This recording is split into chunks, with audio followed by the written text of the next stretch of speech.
일단 자율주행의 미래 먹거리 중에 하나는 확실합니다. 전기차 기반으로 자율주행을 이제 섞어서 미래의 비즈니스 모델로 활성화시킨다고 볼 수가 있는데요.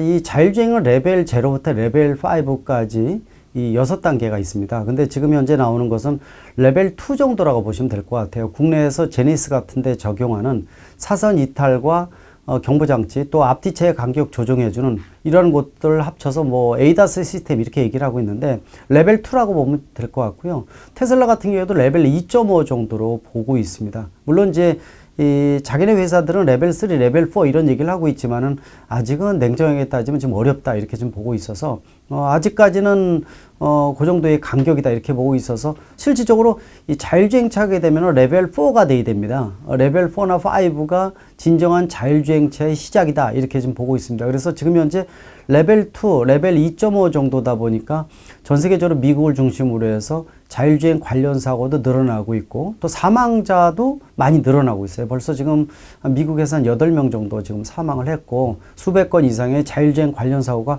계속 늘어나고 있는데 아마 그런 부분들의 간격이 완성도가 떨어지는 자율주행 기술이다 이렇게 볼 수가 있어서 그러나 미래의 먹거리는 확실하게 자율주행인 것은 확실하기 때문에 아마 그런 부분들을 차별화시키기 위해서 글로벌 자동차 제작사 중심으로 해서 또는 스타트업 기업으로 중심으로 해서 많이 움직이고 있는 현실이라고 볼 수가 있습니다.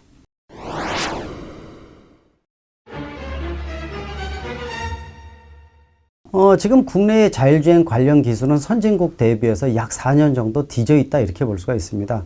실제로 여기에는 이제 하드웨어, 소프트웨어를 생각할 수가 있는데 뭐 라이다 센서 같은 특히 이제 자율주행 관련해서는 여러 가지를 씁니다. 센서는 라이다 센서, 레이더 센서, 초음파 센서 또 실제로 카메라를 조합을 해서 이제 해주고 있죠. 테슬라 같은 데는 아예 이제 6, 7대의 카메라를 가지고 지금 오토 파일럿 기능을 활용하고 있다 이렇게 보고 있습니다. 현대차 같은 경우에는 역시 이제 가장 중심이 되는 것은 미국의 스타트업 기업인 자율주행 기업인 이 앱티브하고 합작 회사에서 나오는 모셔널이라는 이런 이 기술을 통해서 지금 업데이트를 시켜주고 있는데 일단 선진국 대비해서 약 4년 정도 뒤져 있다고 보시면 좋을 것 같아요. 라이다 센서 같은 경우에도 국산화가 아직 안 돼 있어서 그러나 올해 말쯤에는 아마 국산화가 될 것으로 좀 보고 있고 가장 취약점은 이거를 빅데이터화해서 또 묶어가지고 소프트웨어 즉 이제 방향과 속도라든지 이런 것들을 철저하게 분석해서 진행하는 부분들이 지금 약하다고 볼 수가 있습니다. 즉 소프트웨어에 관련된 부분들 또 자율주행에 인공지능을 넣어야 되는데 인공지능 관련 기술들도 상당히 많이 떨어지고 있어요. 전문가가 많지가 않다는 거죠. 따라서 정부에서 올인하고는 있지만은 아직 해결해야 될 과제가 상당히 많이 있기 때문에 현대차 그룹의 입장에서도 아직은 선진국 대비해서 수소전기차나 전기차에 대한 것들은 세계적인 수준까지 올라갔는데 아직 자율주행 관련 쪽은 몇 년 정도 뒤떨어져 있다는 측면은 좀 더 매진을 해야 되지 않느냐 이렇게 말씀드릴 수가 있습니다.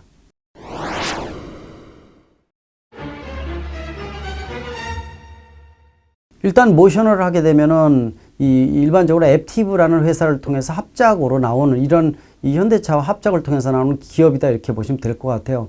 지금 정의선 회장도 미국을 자주 방문하고 있는데 물론 이제 이 엘리바마 공장에 전기차 라인을 만들어서 활성화시키는 부분들도 있지만은 또 한 가지 챙겨주는 것 중에 한 가지가 모셔널이라는 자율주행 관련 기술을 얼마만큼 현대차에다가 접목시키는지 포인트를 많이 두고 있다 이렇게 보고 있습니다.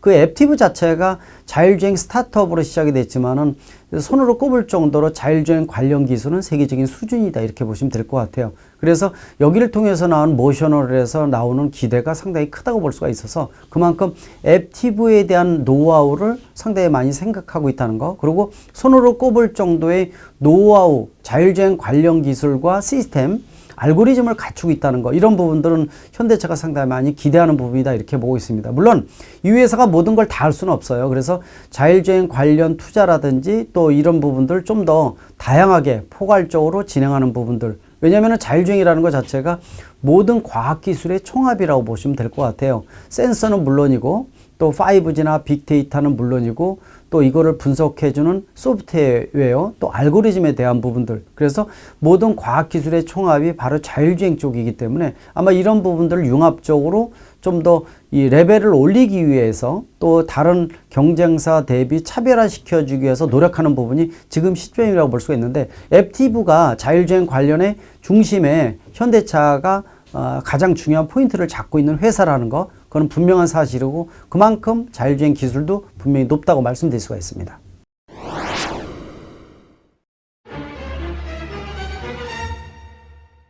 일단 로봇 셔틀을 하게 되면은 로봇이라는 부분과 셔틀, 우리가 셔틀 하게 되면 셔틀 버스를 생각을 하거든요. 그래서 로봇 셔틀 하면은 이 소형 버스를 우리가 개조를 해서 자율주행 개념으로 6km 이상을 운행하게끔 만들었다 이렇게 보시면 될 것 같아요. 일반적으로 지금 현대차에서 나오는 솔라티라는 11인승 소형 버스를 이 자율주행 쪽으로 맞춰서 개조했다 이렇게 보시면 될 것 같습니다. 이 솔라티 모델을 가지고 셔틀 버스식으로 이 자율주행으로 운행하는 부분입니다. 물론 이 구간 자체는 일반 자동차 전용 도로라든지 고속도로라든지 일반 자율주행을 할 수 있는 구간을 좀 정해서 하는 이 한시적인, 또 예를 들어서 어느 정도 규정 내에 들어와 있는 조건 내에서 운행하는 셔틀 버스라고 보시면 좋을 것 같아요. 물론 자율주행이기 때문에 수준 자체는 레벨 3 개념이라고 보시면 될 것 같아요. 이미 국토교통부에서 이 레벨 3 개념을 운행할 수 있게끔 허가를 받았다 이렇게 보고 있습니다. 물론 이제 현대차 입장에서는 레벨 3뿐만 아니라 레벨 4 쪽으로 가는 관련된 기술도 같이 접목을 시켜서 진행을 하지만은 일각에서 냉정하게 보게 되면은 레벨 3 미만이다 이렇게 좀 보고 있거든요. 그래서 실질적으로 레벨 3 하게 되면은 뭐 이 한시적, 어떻게 보면 제한적인 조건의 자율주행이다 이렇게 보면 될 것 같아요. 일반 비상시라든지 특수한 경우에는 사람이 개입하는 부분이기 때문에, 그러나 일반 고속도로나 아니면 전용도로에서 조건이 성숙된 경우에는 사람이 개입을 안 하고 완벽하게 운행할 수 있는 조건도 되는 것이 레벨 3 개념이기 때문에 아마 이런 걸 통해서 좀 더 현실에 맞게끔 진행을 한다. 또 2023년에 로보택시가 앞으로 현실화될 가능성이 높습니다. 로보택시 이전에 로봇 셔틀을 통해서 나오는 각종 데이터를 통해서 2023년 4년쯤에 확실한 일정 구간에서 상용 모델을 운행할 수 있는 로보택시의 어떤 전신이 되지 않을까 이렇게 기대를 가질 수가 있습니다.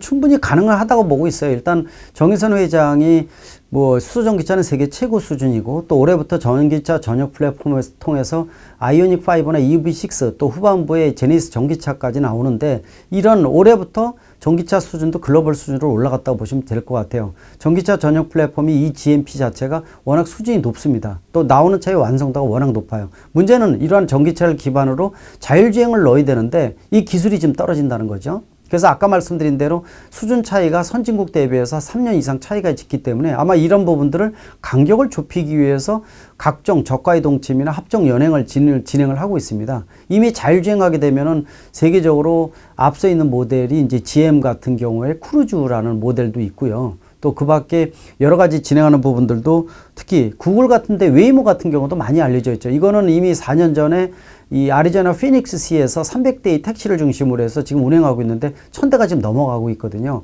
이런 부분들은 세계에서 가장 앞서가는 모델이 아닌가 이렇게 보고 있는데, 지금 아마 이 정도 속도, 또 합종 연행이나 또 모셔널이라는 기업도 그렇고 다양하게 접목을 시킨다면은 이 간격이 점차 좁아질 것으로 예상을 하고 있습니다. 지금부터 한 3, 4년 정도 이후에는 좀 더 선진국 대비해서 간격이 많이 좁아지지 않을까 이렇게 기대를 하고 있어서 2025년 정도쯤에는 좀 손으로 꼽는 이런 이 자율주행 관련 기술이 구현되지 않을까 이렇게 기대를 하고 있는데, 아마 넘버 5까지는 충분히 한 2025년에는 구현이 가능할 것으로 예상을 하고 있는데, 그만큼 올인해야 되는 것도 하나의 숙제라고 분명히 볼 수가 있습니다.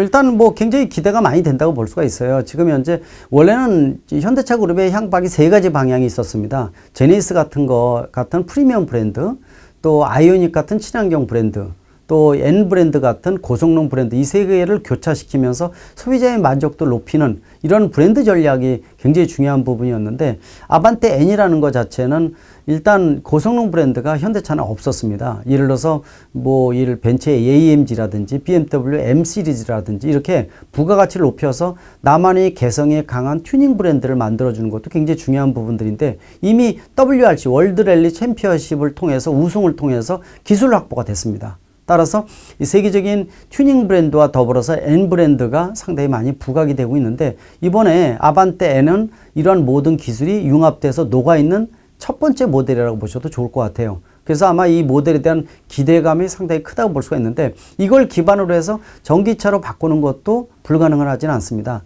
특히 현대차 정의선 회장이 이 우크라이나의 리막이라는 고성능, 어떻게 보면은 최고의 극한에 관련된 전기차 기술을 갖고 있는 리막 기술, 이 급속 충전도 마찬가지고 이 기술을 이미 국내 이 전기차에다가 이미 녹아서 흐름이 들어가 있거든요. 따라서 아반떼 N을 전기차로 바꿔서 고성능 전기차 브랜드로 만드는 것도 불가능하지는 않다고 보고 있습니다.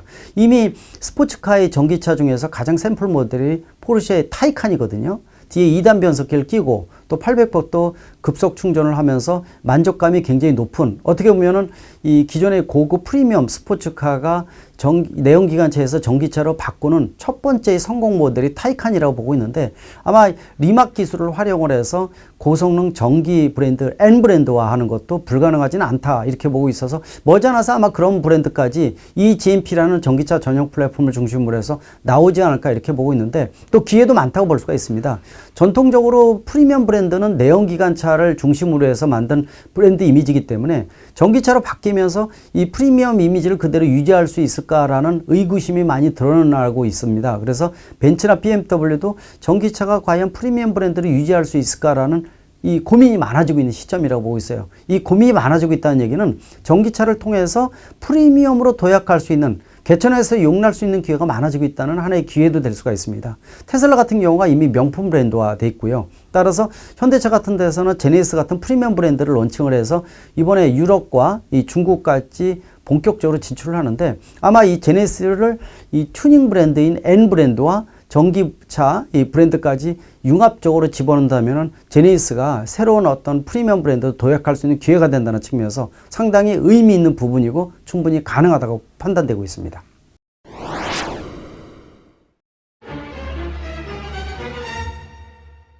현대차 그룹이 지금까지 굉장히 잘했던 것은 정의선 회장 자체가 나름대로 이 합종 연행에 대한 것들, 특히 이제 이 미래의 불확실성이 모든 글로벌 기업이 다 마찬가지라고 볼 수 있어요. 특히 글로벌 자동차 제작사가 안갯길이다 보고 있거든요. 또 미래는 단순한 이동수단이 아니라 움직이는 생활공간, 미래 모빌리티에 대한 선점에 대한 것들은 누구도 자신을 하지 못하고 있다는 거죠. 특히 그동안의 슈퍼 갑이었던 글로벌 자동차 제작사가 많이 흔들거리고 있다는 거, 또 미래는 이게 하청기업으로 전락하지 않을까라는 우려사항도 커지는 것은 분명하다고 볼 수가 있습니다. 그러다 보니까 미래에 대한 불확실성을 조금이라도 해소시키기 위해서 합종연행, 저가의 동침이나 이종 간의 결합이 많아지고 있다는 것은 굉장히 긍정적으로 보고 있는데 그러한 융합 쪽을 굉장히 잘하는 것이 현대차라고 볼 수가 있어요. 정의선 회장 이 G 할에 이런 부분들이 일사불란하게 움직여주는 것은 미래의 현대차 그룹의 가능성을 상당히 긍정적으로 평가를 할 수가 있습니다. 뭐 여러분도 아시겠지만 1, 2년 사이에 현대차 그룹의 주가가 많이 올라가고 기대감이 높아지는 것도 상당히 그런 의미라고 보고 있는데 아마 이 속도가 더 높아질 겁니다. 따라서 수소전기차, 또 전기차, 또 자율주행 관련 기술까지 올라가고 이런 모델을 이용을 해서 공유 모델까지 움직일 수 있는 미래 이 플랫폼 완성이라는 개념으로 가고 있기 때문에 또 여기다가 항상 얘기하지만은 일반 전기차 같은 자동차뿐만이 아니라 UAM 같은 도심의 항공 모빌리티, 또 험로라든지 특수한 지형으로 움직이는 로봇까지 움직일 수 있는 모든 모빌리티에 대한 부분들 현대차 그룹이 생각을 하고 있기 때문에 부가가치가 더 높아질 겁니다. 따라서 중장기적인 측면에서 현대차 그룹의 어떤 가능성에 대한 것들은 지금까지는 굉장히 잘해왔다. 또 앞으로 속도가 더 붙는다면 부가가치는 훨씬 더 높아질 것이다. 분명히 기대를 할 수가 있기 때문에 앞으로의 향방이 더더욱 중요한 시점인데 그 시기가 5년, 10년이라고 보고 있습니다. 요새 배터리 내재화 문제라든지 차량용 반도체 내재화라든지 그 밖에 여러 가지 부분들이 문제가 부각되고 있는데 현대 기아차뿐만이 아니라 현대 모비스, 요새 화두가 모비스지 않습니까? 그런 측면에서 아마 이런 시너지 효과를 낸다면 현대차 그룹의 가치는 훨씬 더 긍정적으로 평가를 하고 싶고요. 그래서 단기보다도 중장기적인 측면에서 현대차 그룹의 브랜드 가치가 훨씬 더 상승한다는 거, 수익률도 높아지고 점유율이라든지 이런 부분들도 기대하는 것도 상당히 의미가 있습니다. 그런 측면에서 올해 나온 전기차의 수준을 보게 되면은 얼마만큼 기대가 되는지를 알 수가 있는데 여기다가 자율주행 개념을 얼마큼 또 섞느냐가 또 중요한 관건이기 때문에 향후 2, 3년 사이의 향방을 좀 보시게 되면은 훨씬 더 현대차 그룹의 방향성 또 발전 가능성까지도 볼 수 있지 않을까 기대를 할 수가 있습니다.